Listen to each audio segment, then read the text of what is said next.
Bismillahirrahmanirrahim. Assalamualaikum warahmatullahi wabarakatuh. Kesultanan Utsmaniyah. Kesultanan Utsmaniyah nama resmi Daulah Negara Agung Utsmaniyah Turki Utsmaniyah atau yang disebut Daulati Ali Utsmaniyi, sering disebut dalam bahasa Turki modern sebagai Utsmani Kekaisaran Utsmaniyah atau Utsmani Daulati Negara Utsmaniyah. Kadang disebut Kesultanan Turki. Kekaisaran Utsmaniyah atau Turki Utsmani adalah kekaisaran lintas benua yang didirikan oleh suku-suku Turki di bawah pimpinan Utsman Bey di barat laut Anatolia pada tahun 1299. Setelah tahun 1354, Utsmaniyah melintasi Eropa dan memulai penaklukan Balkan, mengubah negara Utsmaniyah yang hanya berupa kadipaten kecil menjadi negara lintas benua. Utsmani mengakhiri riwayat Kekaisaran Romawi Timur seiring penaklukan Konstantinopel oleh Mehmed II tahun 1453. Dalam bahasa Turki Utsmaniyah, kesultanan ini disebut Daulati Ali Utsmani, yang secara harfiah berarti Daulat Negara Agung Utsmaniyah, atau juga disebut Utsmani Daulati, yang berarti Daulah atau Negara Utsmaniyah. Dalam bahasa Turki modern, kesultanan ini dikenal dengan sebutan Utsmani Daulati atau Utsmani Imperatorlugu atau Kekaisaran Utsmaniyah. Di Indonesia, negara ini juga kerap disebut Ottoman yang diambil dari ejaan barat. Di sejumlah tulisan barat, nama Ottoman dan Turki dipakai bergantian. Dikotomi ini secara resmi berakhir pada tahun 1920 sampai tahun 1923 resminya. Ketika rezim Turki yang beribu kota di Ankara memiliki Turki sebagai satu-satunya nama resminya, nama tersebut sudah digunakan penduduk Eropa sejak zaman Seljuk. Pada sejarawan secara mandiri menghindari untuk menggunakan istilah Turki atau bangsa Turki untuk merujuk Kesultanan Utsmaniyah, karena sifat negara ini yang multi etnis yang terdiri dari beragam suku bangsa. Sepanjang abad ke-16 dan 17, tepatnya pada puncak kekaisaran di bawah pemerintahan Sulaiman Al-Qanuni, Kesultanan Utsmaniyah adalah salah satu negara terkuat di dunia. Imperium multinasional dan multibahasa yang mengendalikan sebagian besar Eropa Tenggara, Asia Barat, Kaukasus, Afrika Utara, dan tanduk Afrika.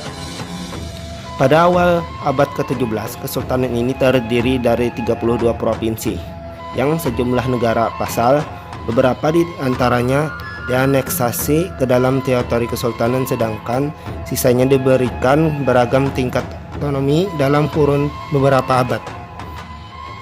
Dengan Konstantinopel sebagai ibu kotanya dan kekuasaannya atas wilayah yang luas di sekitar cekungan Mediterania, Kesultanan Utsmaniyah menjadi pusat interaksi antara dunia timur dan barat selama lebih dari 6 abad.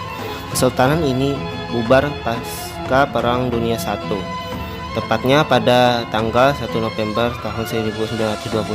Pembubarannya berujung pada kemunculan rezim politik baru di Turki, serta pembentukan Balkan dan Timur Tengah yang baru.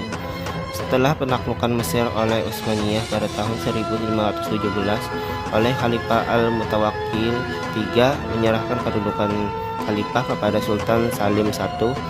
Hal ini menjadikan penguasa Utsmaniyah tidak hanya berperan sebagai sultan atau kepala negara Utsmaniyah, tetapi juga sebagai pemimpin dunia Islam secara simbolis. Setelah Kesultanan Utsmaniyah dibubarkan, bangsa Utsmaniyah sempat mempertahankan status mereka sebagai khalifah selama beberapa saat sampai khalifahan juga dibubarkan pada tahun 3 Maret tahun 1924. Kebangkitan. Pasca pembubaran Kesultanan Rum yang dipimpin dinasti Seljuk, Turki pada hulu Utsmaniyah pada tahun 1300, Anatolia terpecah menjadi beberapa negara merdeka, kebanyakan Turki, yang disebut Emirat Ghazi. Salah satu Emirat Ghazi dipimpin oleh Utsman I tahun 1258 sampai 1326, yang namanya menjadi asal-usul nama Utsmaniyah. Utsman I memperluas batas permukiman Turki sampai pinggiran Kekaisaran Bizantium. Tidak jelas bagaimana Utsman I berhasil menguasai wilayah tetangganya, karena belum banyak diketahui soal sejarah Anatolia abad pertengahan. Pada abad setelah kematian Utsman I, kekuasaan Utsmaniyah mulai meluas sampai Mediterania Timur dan Balkan. Putra Utsman, Orhan, menaklukkan kota Bursa pada tahun 1324 dan menjadikannya ibu kota negara Utsmaniyah.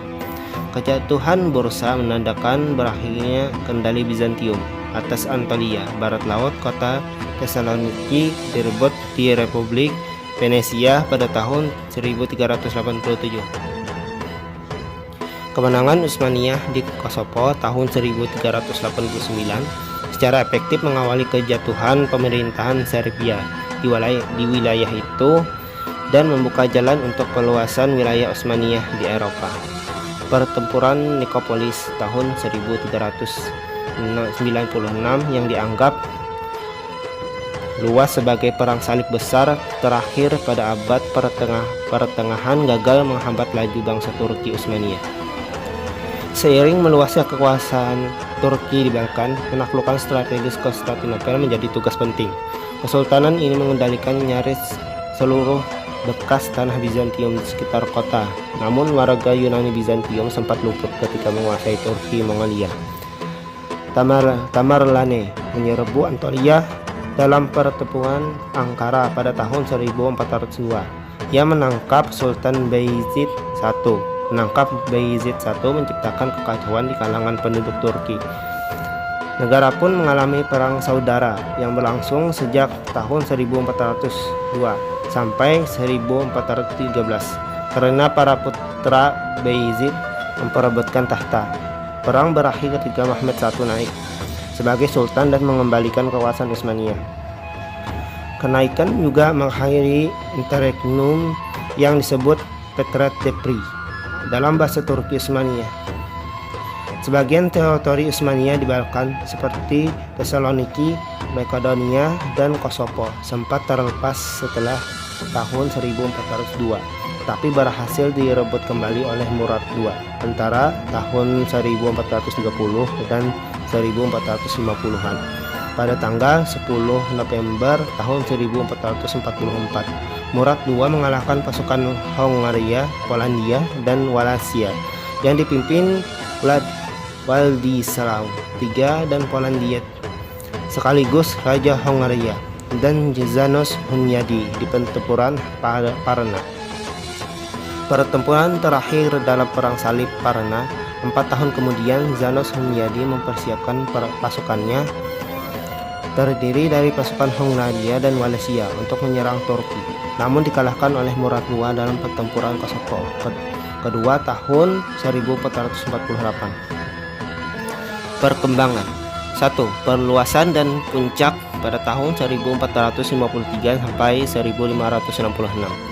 Putra Murad II, Mehmed II, menata ulang negara dan militernya, lalu menaklukkan Konstantinopel pada tahun 29 Mei tahun 1453. Mehmed mengizinkan gereja ortodok mempertahankan otonomi dan tanahnya dengan imbalan mengakui pemerintahan Utsmaniyah. Karena hubungan yang buruk antar negara-negara Eropa Barat dan Kekaisaran Romawi Timur, banyak penduduk ortodok yang mengakui kekuasaan Utsmaniyah alih-alih Venesia.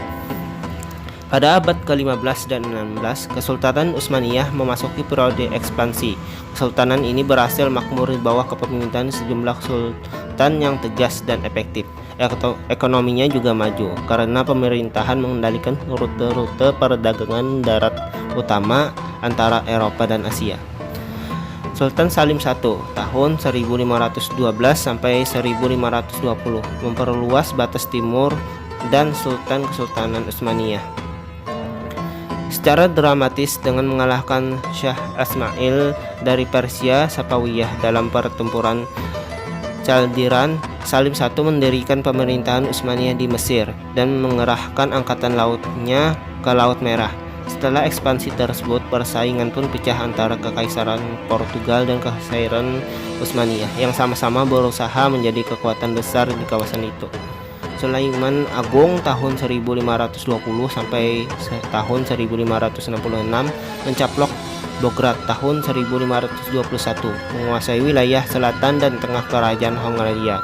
Sebagai bagian dari peperangan Utsmaniyah, Hongaria setelah memenangkan pertempuran Mokaz tahun 1526, ia mendirikan pemerintahan Turki di wilayah yang sekarang disebut Hungaria, kecuali bagian baratnya, dan teritori Eropa Tengah lainnya. Ia kemudian mengepung Wina tahun 1529, tetapi gagal.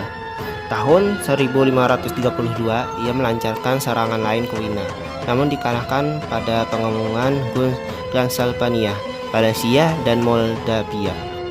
Sementara menjadi kepangeranan bawahan Kesultanan Utsmaniyah. Di sebelah timur, bangsa Turki Utsmaniyah merebut Baghdad dari Persia pada tahun 1535, menguasai Mesopotamia, dan mendapatkan akses laut ke Teluk Persia. Prancis dan Kesultanan Utsmaniyah bersatu karena sama-sama menentang pemerintahan Habsburg dan menjadi sekutu yang kuat. Penaklukan Nice tahun 1543 dan Korsika tahun 1553 oleh Prancis adalah hasil kerjasama antara pasukan Raja Prancis I dan Prancis dan Sulaiman I yang Agung. Pasukan tersebut dipimpin oleh Laksamana Utsmaniyah, Khairuddin Barbarossa, dan Turgut Reis. 1 bulan sebelum pengepungan Nice, Prancis membantu Utsmaniyah dengan mengirimkan 1 unit artileri pada penaklukan Azterkom tahun 1543. Setelah bangsa Turki membuat serangkaian kemajuan tahun 1543, penguasa Habsburg Ferdinand I secara resmi mengakui pemerintahan Utsmaniyah di Hungaria pada tahun 1547. Pada tahun 1559, setelah Perang Azuran Portugal pertama, Kesultanan Utsmaniyah mengakses Kesultanan Dal yang lemah ke dalam wilayahnya. Ekspansi ini mengawali pemerintahan Utsmaniyah di Somalia dan tanduk Afrika. Aneksasi tersebut juga meningkatkan pengaruh Utsmaniyah di Samudra Hindia untuk bersaing dengan Portugal. Pada akhir masa kekuasaan Sulaiman, jumlah penduduk Kesultanan Utsmaniyah mencapai 15 juta orang yang tersebar di 3 benua. Selain itu, kesultanan ini menjadi kekuatan laut besar yang mengendalikan sebagian besar laut Mediterania. Saat itu Kesultanan Utsmaniyah adalah bagian utama dari lingkup politik Eropa. Kesuksesan politik dan militernya sering disamakan dengan Kekaisaran Romawi. Salah satu oleh cendekiawan Italia Francesco Sansovino dan filsuf politik Prancis Jean Bodin. 2. Pemberontakan dan pemulihan tahun 1566 sampai 1683. Struktur militer birokrasi yang efektif pada abad sebelumnya terancam gagal ketika sultan-sultan selanjutnya tidak tegas memimpin. Kesultanan Utsmaniyah perlahan dikalahkan bangsa Eropa dari segi teknologi militer karena inovasi yang didorong. Perluasan kesultanan ini dihambat oleh paham konservatisme, agama, dan intelektual yang terus berkembang. Meski mengalami kesulitan, kesultanan ini tetap menjadi kekuatan ekspansionis besar sampai pertempuran Wina tahun 1683 yang menandakan akhir ekspansi Utsmaniyah ke Eropa. Penemuan rute dagang laut baru oleh negara-negara Eropa Barat memungkinkan mereka menghindari monopoli dagang Utsmaniyah. Penemuan Tanjung Harapan Baik oleh Portugal tahun 1488 merintis serangkaian perang laut Utsmaniyah Portugal di Samudra Hindia sepanjang abad ke-16. Dari segi ekonomi, pemasukan para Spanyol dari dunia baru Hindia sepanjang abad ke-16. Dari segi ekonomi, pemasukan perak Spanyol dari dunia baru mengakibatkan mata uang Utsmaniyah mengalami devaluasi tajam dan inflasi tinggi. Di bawah kepemimpinan Ivan IV tahun 1533 sampai tahun 1584, Kekaisaran Rusia meluas sampai kawasan Volga dan Kaspia dengan menaklukkan beberapa Khanan Tatar pada tahun 1571. Khan Crimea Daulat I Giray yang didukung Utsmaniyah membakar Moskow. Tahun berikutnya invasi diulang namun digagalkan pada pertempuran Molodi. Khanan Crimea terus menyerbu Eropa Timur melalui serangkaian serangan budak dan menjadi kekuatan besar di Eropa Timur sampai akhir abad ke-17. Di Eropa Selatan, koalisi Katolik yang dipimpin Philip II dan dari Spanyol mengalahkan armada Utsmaniyah di pertempuran Lepanto. Ini merupakan pukulan telak dan simbolis terhadap citra kehebatan Utsmaniyah. Memudarnya citra ini diawali oleh kemenangan ksatria Malta atas pasukan Utsmaniyah dalam pengepungan Malta tahun 1565. Pertempuran Lepanto membuat Angkatan Laut Utsmaniyah kehilangan banyak tenaga ahlinya, sedangkan kapal-kapalnya masih bisa diperbaiki. Angkatan Laut Utsmaniyah pulih dengan cepat dan memaksa Venesia menandatangani perjanjian damai tahun 1573 yang mengizinkan Kesultanan Utsmaniyah memperluas dan memperkuat posisinya di Afrika Utara. Sebaliknya, wilayah Habsburg tidak berubah setelah pertahanan Habsburg diperkuat. Perang panjang melawan Australia Habsburg tahun 1563 sampai tahun 1606 membuat pemerintahan melengkapi infanterinya dengan senjata api dan melonggarkan kebijakan rekrutan. Keputusan ini menciptakan masalah ketidakpatuhan dan pemberontakan di dalam tubuh militer yang tidak pernah terselesaikan. Penembakan begitu irreguler seban juga direkrut.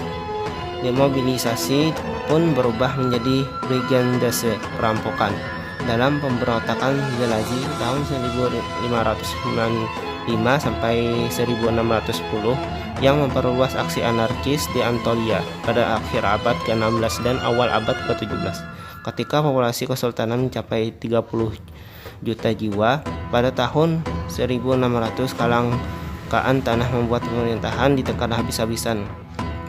Pada masa kekuasaan yang singkat, Murad IV tahun 1612 sampai tahun 1640 membentuk kembali pemerintahan pusat dan merebut Yerevan tahun 1635 dan Baghdad tahun 1639 dari Safawiyah.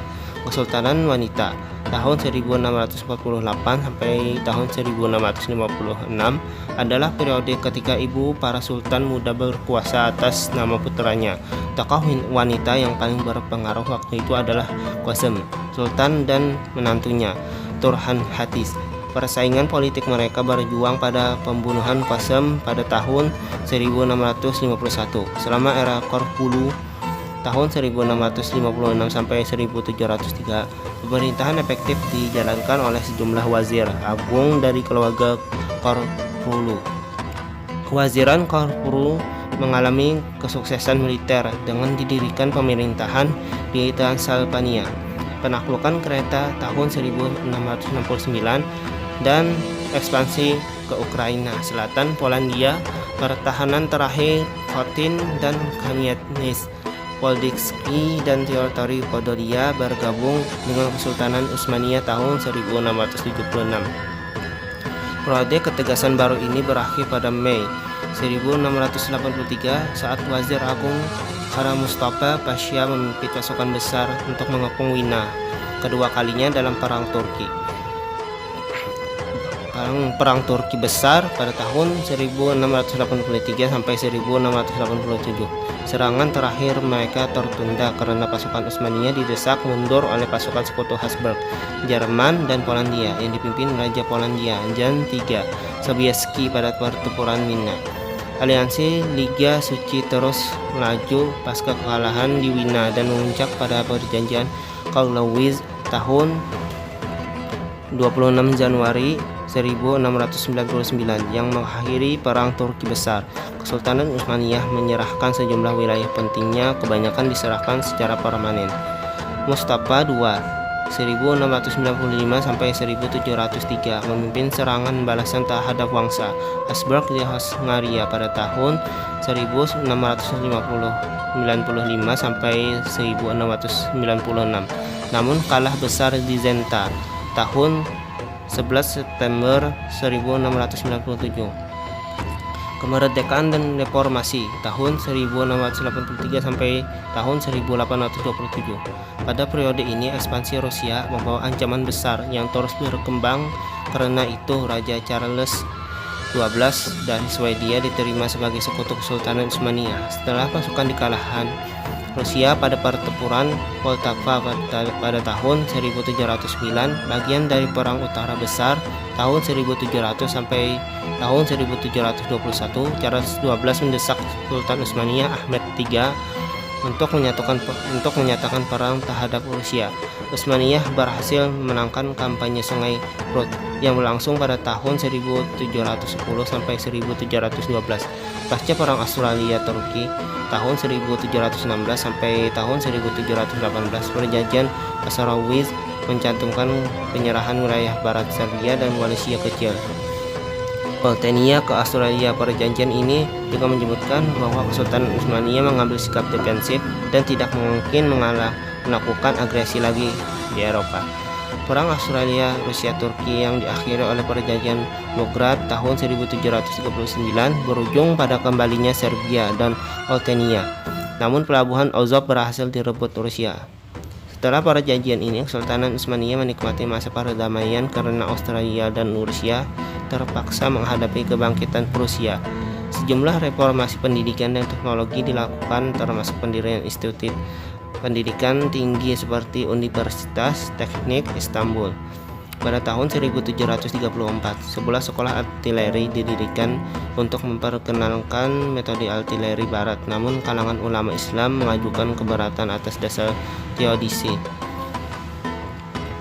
Tahun 1754, sekolah artileri tersebut dibuka kembali secara setengah rahasia.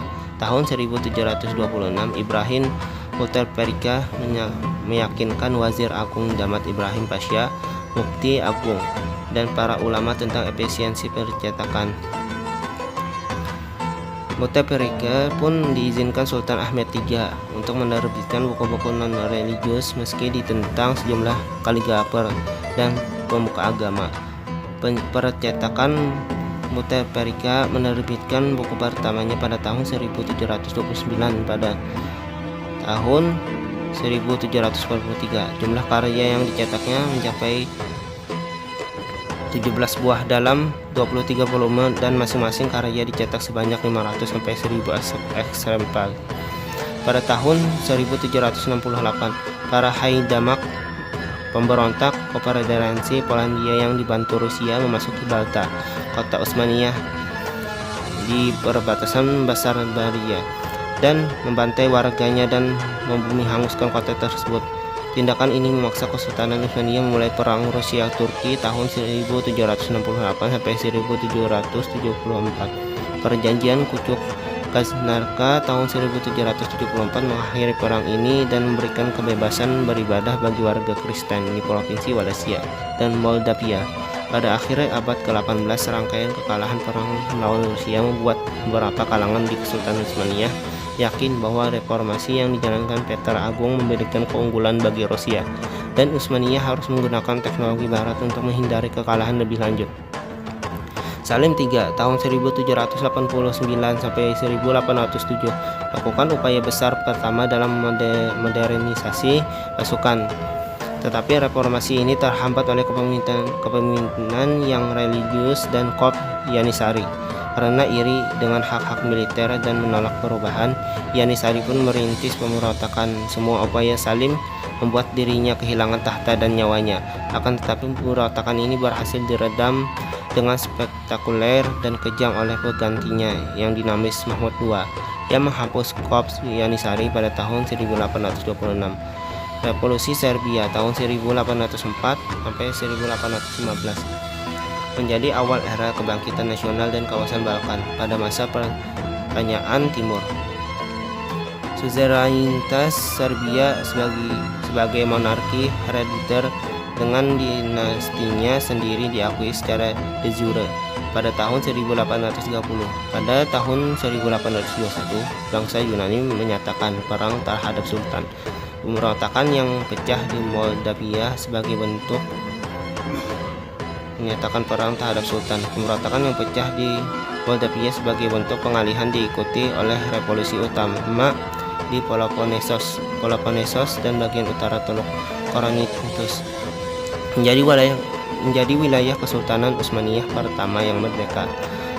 Tepatnya pada tahun 1829, pada pertengahan abad ke-19, Kesultanan Utsmaniyah dijuluki orang sakit oleh bangsa Eropa. Negara-negara suzerain Kepangeranan Serbia, Wallachia, Moldavia, dan Montenegro meraih kemerdekaan de jure pada tahun 1860-an dan 1870-an. Kemunduran dan modernisasi. Pada masa Tanzimat tahun 1839 sampai 1876, serangkaian reformasi Konstantinopel pemerintahan membuahkan hasil, yaitu pasukan wajib militer modern, reformasi sistem perbankan, dekriminalisasi kaum homoseksual, perubahan hukum agama menjadi hukum sekuler, dan gilda yang memiliki pabrik modern. Kementerian Pos Utsmaniyah dibentuk di Istanbul pada tanggal 23 Oktober tahun 1840. Samuel Morse menerima paten telegraf pertamanya tahun 1407. Paten tersebut dikeluarkan oleh Sultan Abdulmajid I yang secara langsung menguji penemuan baru itu. Setelah uji coba berhasil, jalur kabar telegraf pertama di dunia, Istanbul Adrianople Sumuh, mulai dipasang pada tanggal 9 Agustus 1847. Periode reformasi ini memuncak dengan penyusunan Konstantinopel yang disebut Kanun el-Esasi. Era Konstantinopel pertama Kesultanan ini tidak berlangsung lama. Parlemennya hanya bertahan selama 2 tahun sebelum dibubarkan Sultan.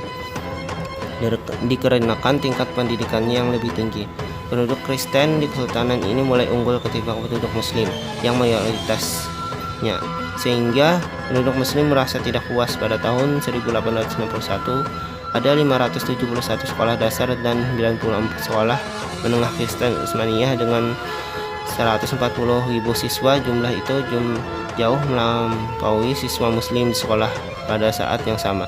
Kemajuan siswa Muslim terus melambat dikarenakan lamanya waktu mata pelajaran bahasa Arab dan teologi Islam.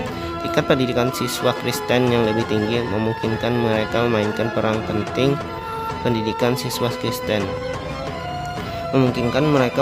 peran penting dalam perekonomian negara. Pada tahun 1911, 528 dari 654 perusahaan grosir di Istanbul dimiliki etnis Yunani. Perang Crimea pada tahun 1853 sampai 1856 adalah bagian dari persaingan panjang antara kekuatan-kekuatan besar Eropa yang memperebutkan pengaruh di teritori Kesultanan Utsmaniyah yang melemah. Beban perang dari segi finansial memaksa pemerintahan Utsmaniyah mengajukan pinjaman luar negeri senilai 5 juta pound sterling pada 4 Agustus 1854. Perang ini mengakibatkan eksodus warga Tatar Crimea. Sekitar 200.000 di antaranya pindah ke Kesultanan Utsmaniyah dalam bentuk gelombang emigrasi. Menjelang akhir peperangan Kaukasus, 90% etnis Sirkasia dilenyapkan, diusir dari tanah airnya di Kaukasus dan terpaksa mengungsi ke Kesultanan Utsmaniyah. Sekitar 500.000 sampai 700.000 orang Sirkasia berlindung di Turki. Beberapa sumber memberi angka yang lebih tinggi, yaitu 1 juta sampai 1,5 juta orang dideportasi dan atau dibunuh. Perang Rusia-Turki tahun 1877 sampai 1878 berakhir dengan kemenangan mutlak bagi Rusia. Akibatnya wilayah Utsmaniyah di Eropa menyusut dengan cepat. Bulgaria didirikan sebagai kepangeranan merdeka di dalam Kesultanan Utsmaniyah. Rumania mendapat kemerdekaan penuh. Serbia dan Montenegro mendapat kemerdekaan penuh dengan wilayah yang lebih kecil. Pada tahun 1878, Australia Hongaria bersama-sama menduduki provinsi Bosnia Herzegovina dan Novi Pazar. Walaupun pemerintahan Utsmaniyah menentang tindakan ini, pasukan dikalahkan dalam kurun 3 minggu. Sebagai imbalan atau bantuan, Perdana Menteri Britania Raya Benjamin Disraeli dalam pengembalian teritori Utsmaniyah di semenanjung Balkan saat Kongres Berlin. Britania Raya mendapatkan hak pemerintahan di Siprus pada tahun 1878. Britania kemudian mengirimkan tentaranya ke Mesir pada tahun 1882 untuk membantu pemerintahan Utsmaniyah meredam pemberontakan Urabi. Britania pun memegang kendali penuh di Siprus dan Mesir. Pada tahun 1894 sampai 1896 sekitar 100.000 sampai 300.000 etnis Armenia yang tinggal di seluruh kesultanan dibunuh dalam sebuah peristiwa yang disebut pembantaian Hamidian. Seiring menyusutnya wilayah Kesultanan Utsmaniyah, banyak Muslim Balkan pindah ke teritori Utsmaniyah.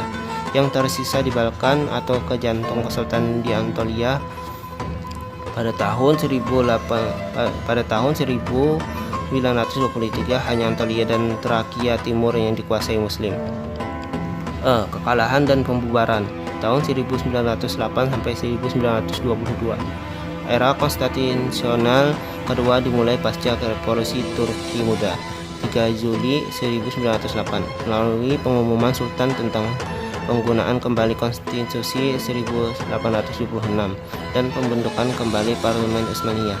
Pengumuman ini menjadi awal pembubaran Kesultanan Utsmaniyah. Era ini didominasi oleh politik komite, persatuan dan kemajuan serta gerakan yang kelak dikenal dengan sebutan Turki Muda. Memanfaatkan perpecahan sipil, Austria-Hungaria secara resmi menganeksasi Bosnia dan Herzegovina pada tahun 1908. Tetapi mereka menarik tentaranya dari Sanjak Novi Bazar, wilayah lain yang diperebutkan Australia dan Utsmaniyah untuk menghindari perang pada perang Italia-Turki pada tahun 1911 sampai 1912. Kesultanan Utsmaniyah kehilangan Libya dan Liga Balkan, menyatakan perang terhadap Kesultanan Utsmaniyah. Utsmaniyah kalah dalam peperangan Balkan dan kehilangan teritori Balkannya kecuali Trakia Timur dan ibukota historis Adrianopel. Sekitar 400.000 Muslim yang khawatir menghadapi kekerasan etnis Yunani, Serbia atau Bulgaria mengungsi mundur bersama pasukan Utsmaniyah. Menurut perkiraan Justice McCarthy, sejak tahun 1821 sampai 1922, pembersihan etnis Muslim Utsmaniyah di Balkan mengakibatkan kematian dan pengusiran sekitar 1 juta orang dari kawasan itu. Pada tahun 1914, Kesultanan Utsmaniyah sudah dipukul mundur dari hampir seluruh Eropa dan Afrika Timur atau Afrika Utara. Meski begitu, kesultanan ini masih dihuni 28 juta orang. 15,5 juta diantaranya di Turki modern, 4,5 juta di Suriah, Lebanon, Palestina dan Yordania, dan 2,5 juta di Irak. 5,5 juta sisanya berada di bawah pemerintahan bayangan Utsmaniyah di Jazirah Arab. Pada November 1914, Kesultanan Utsmaniyah ikut serta dalam Perang Dunia I di blok kekuatan tengah. Kesultanan ini ambil bagian dalam teater Timur Tengah. Utsmaniyah sempat beberapa kali menang pada tahun-tahun pertama perang, misalnya di pertempuran Gallipoli dan pengepungan Kut. Namun ada juga kekalahan seperti pada kampanye Kaukasus melawan Rusia. Amerika Serikat tidak pernah mengeluarkan pernyataan perang terhadap Kesultanan Utsmaniyah.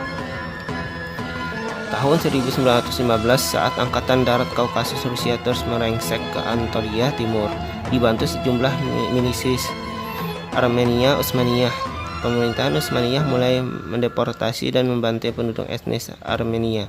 Aksi ini kemudian dikenal dengan nama genosida Armenia. Aksi genosida juga dilakukan terhadap etnis minoritas Yunani dan Assyria. Pemberontakan Arab yang dimulai tahun 1916 berbalik melawan Utsmaniyah di front Timur Tengah. Utsmaniyah sempat unggul di Timur Tengah selama 2 tahun pertama perang. Gencatan senjata Mudros yang ditandatangani pada 30 Oktober 1918 mengakhiri peperangan di teater Timur Tengah. Diikuti penduduk Konstantinopel dan pemecahan Kesultanan Utsmaniyah. Dengan perjanjian Sevres, pemecahan Kesultanan Utsmaniyah menjadi resmi. Pada kuartal terakhir abad ke-19 dan awal abad ke-20, sekitar 7-9 juta pengungsi Muslim Turki dari wilayah Kaukasus, Crimea, Balkan, dan pulau-pulau Mediterania pindah ke Anatolia dan Trakia Timur. Pendudukan Konstantinopel dan Izmir melahirkan gerakan nasional Turki yang memenangkan perang kemerdekaan Turki tahun 1919 di bawah pimpinan Mustafa Kemal Pasha, kemudian dikenal sebagai Kemal Atatürk. Kesultanan dibubarkan pada tanggal 1 November 1922 dan Sultan terakhirnya Mehmed berkuasa pada tahun 1918.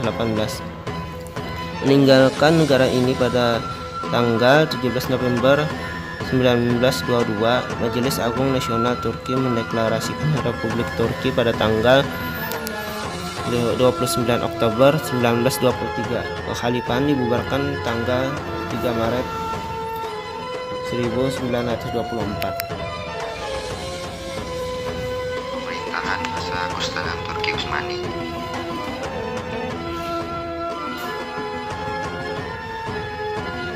Tata negara Kesultanan Utsmaniyah adalah sistem yang sangat sederhana dan terbagi menjadi dua dimensi utama, pemerintahan militer dan pemerintahan sipil. Sultan adalah jabatan tertinggi dalam sistem ini. Sistem sipil dibuat berdasarkan unit-unit pemerintah daerah yang berdasarkan pada karakteristik wilayahnya. Kesultanan Utsmaniyah menggunakan sistem negara seperti Kekaisaran Romawi Timur, menguasai kaum ulama, tradisi Turki pra-Islam yang bertahan setelah adopsi praktik administrasi dan hukum dari Iran Islam masih berperan penting bagi pemerintah Utsmaniyah. Menurut pemahaman Utsmaniyah, tugas utama negara adalah mempertahankan dan memperluas tanah Muslim dan menjamin keamanan dan keselarasan di dalam pembatasannya sesuai konteks praktik Islam Ortodoks dan kedaulatan dinasti. Dinasti Utsmaniyah atau Wangsa Osman tak terbandingkan dan tak terlampaui ukuran maupun durasinya di dunia Islam. Dinasti Utsmaniyah berasal dari Turki. 11 sultan pernah digulingkan karena dianggap sebagai ancaman bagi negara oleh musuh-musuhnya. Hanya 2 upaya penggulingan dinasti penguasa Osmanli yang pernah terjadi. Dua-duanya gagal dan mendesak perlunya sistem politik yang dalam perpanjangan periodenya mampu menangani revolusi tanpa menciptakan ketidakstabilan yang tidak perlu. Jabatan tertinggi dalam Islam, Khalifah, diklaim oleh Sultan sehingga negaranya juga menyandang nama Kekhalifahan Utsmaniyah.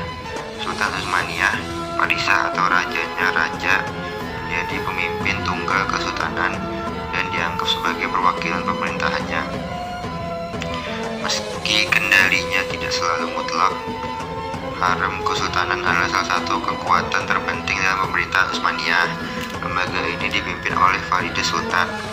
Kadang Valide Sultan terlibat dalam perpolitikan negara. Wanita harem pernah mengendalikan negara pada suatu periode yang disebut kesulitan wanita.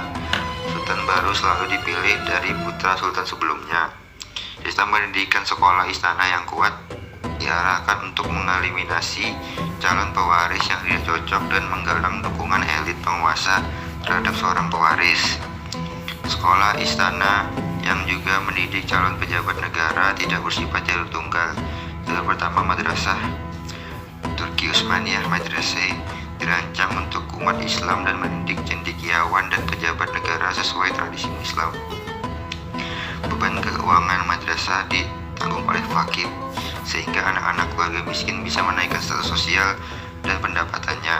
Jalur kedua adalah sekolah asrama gratis untuk umat Kristen Anderdun yang merekrut 3.000 siswa tiap tahunnya dari kalangan putra Kristen antara 8-20 tahun dari 1-40 keluarga di komunitas-komunitas Romalia dan atau Balkan. Proses ini disebut devisme. Meski Sultan adalah monark tertinggi, kewenangan politik dan eksekutif Sultan didelegasikan ke orang lain. Politik negara melibatkan sejumlah penasihat dan menteri yang membentuk dewan bernama Divan. Setelah abad ke-17 namanya berubah jadi Forte. Divan ketika negara Utsmaniyah masih berupa beylik, terdiri dari para tetua suku. Komposisinya kemudian diubah agar melibatkan pejabat militer dan elit lokal, seperti penasihat keagamaan dan politik. Sejak awal 1320, seorang wazir agung ditunjuk untuk melanjutkan tugas tertentu Sultan. Wazir agung terbebas dari Sultan dan memegang kuasa menunjukkan pemecatan dan pengawasan yang nyaris tidak terbatas. Mulai akhir abad ke-16, Sultan menarik diri dari politik dan wazir agung menjadi kepala negara de facto. Sepanjang sejarah Utsmaniyah, ada banyak kejadian ketika gubernur lokal mengambil tindakan secara independen sekalipun bertentangan dengan penguasa. Pasca revolusi Turki Muda tahun 1908, negara Utsmaniyah menjadi monarki konstitusional. Sultan tidak lagi memegang kekuasaan eksekutif. Parlemen dibentuk yang berwarna perwakilannya dipilih dari provinsi-provinsi negara. Para wakil kemudian membentuk pemerintahan Imperium Kesultanan Utsmaniyah. Pemerintah yang elektik tampak jelas dalam surat-surat diplomatik kesultanan. Surat tersebut biasanya dikirim ke barat dalam bahasa Yunani. Tugra adalah monogram kaligrafi atau tanda tangan para Sultan Utsmaniyah yang jumlahnya 35 orang. Dipahat di lambang Sultan, tugra mengandung nama Sultan dan ayahnya. Pernyataan dan doa kemenangan abadi juga dipahat di kebanyakan lambang. Tugra pertama dimiliki oleh Orhan Gazi. Tugra bergaya hiasan ini kelak merintis cabang kaligrafi Utsmaniyah Turki. Hukum. Sistem hukum Utsmaniyah mengakui hukum keagamaan atas rakyatnya. Pada saat yang sama, konun atau kanun, sistem hukum sekuler diterapkan bersamaan dengan hukum keagamaan atau syariah. Kesultanan Utsmaniyah selalu disusun dengan sistem jurisprudensi lokal. Urusan hukum di Kesultanan Utsmaniyah adalah bagian dari skema yang lebih besar untuk menyimbangkan kewenangan pusat dan daerah.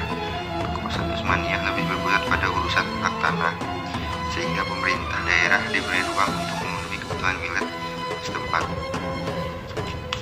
Rumitnya yurisdiksi Kesultanan Utsmaniyah bertujuan mencetuskan integrasi budaya dan agama dari kalangan yang berbeda. Sistem Utsmaniyah memiliki 3 sistem pengadilan, satu untuk Muslim, satu untuk non-Muslim yang melibatkan penyebut Yahudi dan Kristen yang menguasai komunitas agamanya masing-masing, dan pengadilan dagang. Keseluruhan sistem ini diatur dari atas, yaitu konun. Hukum sistem yang disebut berdasarkan jasa dan Toareto. Keduanya dikembangkan sebelum kemunculan Islam. Militer. Satuan militer pertama Kesultanan Utsmaniyah adalah Angkatan Darat yang dibentuk oleh Osman I dari anggota suku di perbukitan Anatolia Barat pada akhir abad ke-13.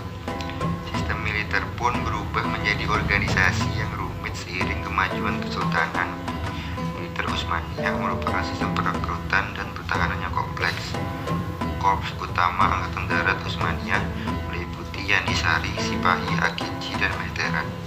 Angkatan Darat Utsmaniyah pernah menjadi salah satu pasukan tempur termaju di dunia karena termasuk di antara pengguna pertama senapan lontot dan meriam. Pasukan top Utsmaniyah mulai mengembangkan falconet, meriam pendek namun lebar, saat pengepungan Konstantinopel. Kavaleri Utsmaniyah bergantung pada kecepatan dan mobilitas tinggi, alih-alih persenjataan berat. Mereka menggunakan busur dan panah pendek dengan kuda cepat Turkoman dan Arab, pencetus kuda balap Turkbred, dan sering menerapkan taktik yang mirip dengan taktik kekaisaran Mongol, seperti berpura-pura mundur sambil mengurung musuh dengan formasi bulan sabit lalu melancarkan serangan. Kemunduran kinerja Angkatan Darat semakin jelas sejak pertengahan abad ke-17, dan setelah Perang Turki Besar pada abad ke-18 sempat muncul sedikit keberhasilan melawan Persia, tetapi pasukan Rusia bergaya Eropa militer memaksa Kesultanan Utsmaniyah menyerahkan teritorinya. Pembagian administratif. Kesultanan Utsmaniyah awalnya terbagi menjadi beberapa provinsi pada akhir abad ke-14. Provinsi artinya unit-unit teritorial tetap yang gubernurnya ditunjuk oleh sultan. Pada akhir abad ke-14, eyalet disebut juga pasalik atau beglerbeg merupakan teritori kerja seorang beylerbegi. Teritori ini dibagi lagi menjadi beberapa sajak. Wilayah diperkenalkan melalui pengesahan Wilayah bahasa Turki Teskil-i Wilayah Nizam Namesi pada tahun 1864 sebagai bagian dari reformasi Tanzimat. Seperti sistem eyalet sebelumnya, hukum tahun 1864 ini menetapkan hierarki satuan administratif wilayah, liva atau sajak, kaza, dan dewan desa. Hukum wilayah tahun 1871 menambahkan nahiye di antara kaza dan desa. Ekonomi. Pemerintah Utsmaniyah menerapkan kebijakan pengembangan bursa. Adrianopel dan Istanbul, semuanya adalah ibu kota Utsmaniyah, menjadi pusat perdagangan dan industri besar karena para pedagang dan pengrajin memainkan peran besar dalam bentuk pembentukan metropolis baru. Sampai saat ini, Mehmed dan penggantinya Bayezid juga mendorong dan menerima migrasi kaum Yahudi dari berbagai daerah di Eropa. Mereka menetap di Istanbul dan kota-kota pelabuhan pelabuhan Sabat di Salonika. Di sejumlah tempat di Eropa, kaum Yahudi ditindas oleh penduduk Kristen. Toleransi yang dimiliki bangsa Turki disambut hangat oleh para imigran. Dasar ekonomi Utsmaniyah sangat terkait dengan konsep dasar negara dan masyarakat Timur Tengah. Tujuan utama negara waktu itu adalah memperkuat dan memperluas kekuasaan pemimpin. Cara untuk meraihnya adalah mendapatkan sumber pendapatan yang banyak dengan mensejahterakan kelas pekerja. Tujuan utamanya adalah meningkatkan pendapatan negara tanpa mengacaukan kemakmuran rakyatnya demi mencegah kerusuhan dan melindungi tatanan masyarakat tradisional. Demografi. Populasi Kesultanan Utsmaniyah diperkirakan berjumlah 11.692.480 jiwa pada 1520 sampai 1205. Angka ini diperoleh dengan menghitung jumlah keluarga di catatan Sumangan Utsmaniyah lalu dikali 5. Atas alasan yang belum jelas, jumlah penduduk abad ke-18 lebih sedikit ketimbang abad ke-16. Perkiraan 7.260.660 jiwa untuk sensus pertama tahun 1861 dianggap terlalu sedikit karena sensus ini bertujuan menghitung potensi wajib militer. Sensus di teritori Utsmaniyah baru dimulai pada awal abad ke-19. Hasil sensus dari tahun 1831 sampai seterusnya tersedia resmi, tapi sensusnya tidak mencakup seluruh penduduk. Misal sensus 1831 hanya menghitung pria dan tidak meliputi seluruh wilayah kesultanan. Untuk periode-periode sebelumnya, perkiraan ukuran dan persebaran penduduk didasarkan pada pola demografi yang teramati. Jumlah penduduknya mulai naik hingga 25 sampai 32 juta jiwa pada tahun 1800. 10 juta diantaranya di provinsi-provinsi Eropa, kebanyakan di Balkan, 11 juta di provinsi Afrika. Kepadatan penduduk tertinggi ada di provinsi Eropa, 2 kali lipatnya Anatolia, 3 kali lipatnya Irak dan Suriah, dan 5 kali lipatnya Arabia. Menjelang pembubaran kesultanan, angka harapan hidup mencapai 49 tahun, lebih tinggi dibandingkan 20 tahunan di Serbia pada awal abad ke-19. Wabah penyakit dan kelaparan mengakibatkan gangguan besar dan perubahan demografi. Pada tahun 1755, sekitar seperenam penduduk Mesir meninggal akibat wabah dan penduduk Aleppo berkurang 20%. Pada abad ke-18, 6 kelaparan melanda Mesir antara 1297 dan 1731, dan kelaparan terakhir melanda Anatolia pada Sawarsa kemudian. Bahasa Turki Utsmaniyah adalah bahasa resmi kesultanan. Ini adalah bahasa Turki yang sangat dipengaruhi bahasa Persia dan Arab. Kesultanan Utsmaniyah memiliki beberapa bahasa berpengaruh. Turki dituturkan oleh mayoritas penduduk Anatolia dan mayoritas Muslim Balkan. Selain di Albania dan Bosnia, Persia hanya dituturkan warga berpendidikan. Arab banyak dituturkan di Arabia, Afrika Utara, Irak, Kuwait, Lebanon, dan sebagian tanduk Afrika, dan Somali di seluruh tanduk Afrika. Dalam 2 abad terakhir, pemakaian bahasa-bahasa tersebut bersifat terbatas dan spesifik. Bahasa Persia misalnya cenderung digunakan sebagai bahasa buku untuk warga berpendidikan, sedangkan bahasa Arab dipakai untuk ibadah. Bahasa Turki dengan variasi Utsmaniyah merupakan bahasa militer dan pemerintahan sejak awal pendirian Kesultanan Utsmaniyah. Konstitusi Utsmaniyah 1876 menetapkan status bahasa Turki sebagai bahasa resmi kesultanan dikarenakan tingkat melek hurufnya rendah, sekitar 2-3% sampai awal abad ke-19 dan 15% pada akhir abad ke-19. Rakyat jelata perlu memperkerjakan juru tulis sebagai penulis pemerintah khusus Arzuhazi supaya bisa berkomunikasi dengan pemerintahan. Sejumlah suku bangsa berbicara dengan keluarganya atau anggota pemukimannya Mahazin menggunakan bahasanya sendiri, Yahudi, Yunani, Armenia, dan lain-lain. Di desa-desa tempat 2 orang atau lebih tinggal bersama, penduduknya berbicara menggunakan bahasa lawan bicaranya. Di kota kosmopolitan, orang-orang cenderung menuturkan bahasa keluarganya, dan banyak warga non-Turk yang menuturkan bahasa Turki sebagai bahasa kedua. Agama.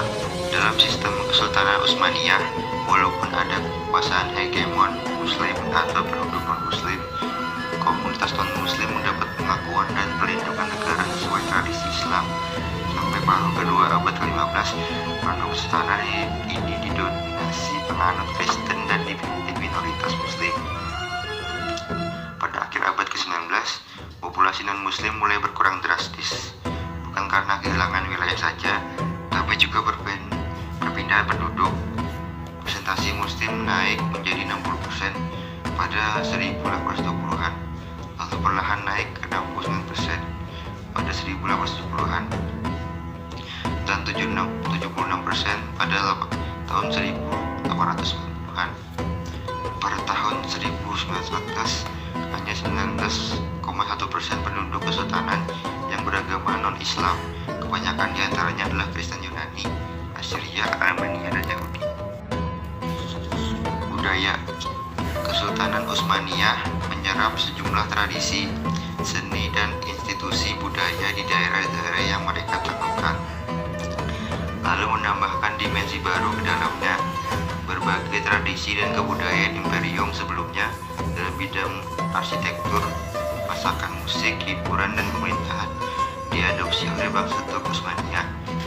Bangsa Turk kemudian mengubahnya ke bentuk-bentuk baru dan menciptakan identitas budaya Utsmaniyah yang baru dan sangat berbeda. Pernikahan antar budaya juga berperan dalam menciptakan budaya Utsmaniyah. Jika dibandingkan dengan budaya rakyat Turki, pengaruh budaya baru dalam membentuk budaya elit Utsmaniyah sangat jelas terlihat. Perbudakan adalah bagian dari masyarakat Utsmaniyah. Budak wanita masih dijual di Kesultanan sampai tahun 1908. Selama abad ke-19, Kesultanan mendesak negara-negara Eropa untuk menghapus praktik perbudakan. Para sultan pun mengembangkan kebijakan yang bertujuan menghambat perdagangan budak. Tapi karena perbudakan mendapat dukungan dan sanksi agama selama beberapa abad, kebijakan tersebut tidak pernah menghapus perbudakan secara langsung. Wabah masih menjadi momok menakutkan bagi masyarakat Utsmaniyah sampai kuartal kedua abad ke-19 antara 1701 dan 1750. 37 epidemi besar dan kecil tercatat di Istanbul antara 1791 dan 1801. Terjadi 31 epidemi di kota yang sama. Mungkin cuma sampai di sini saja yang kami sampaikan. Sekian, terima kasih. Wassalamualaikum warahmatullahi wabarakatuh.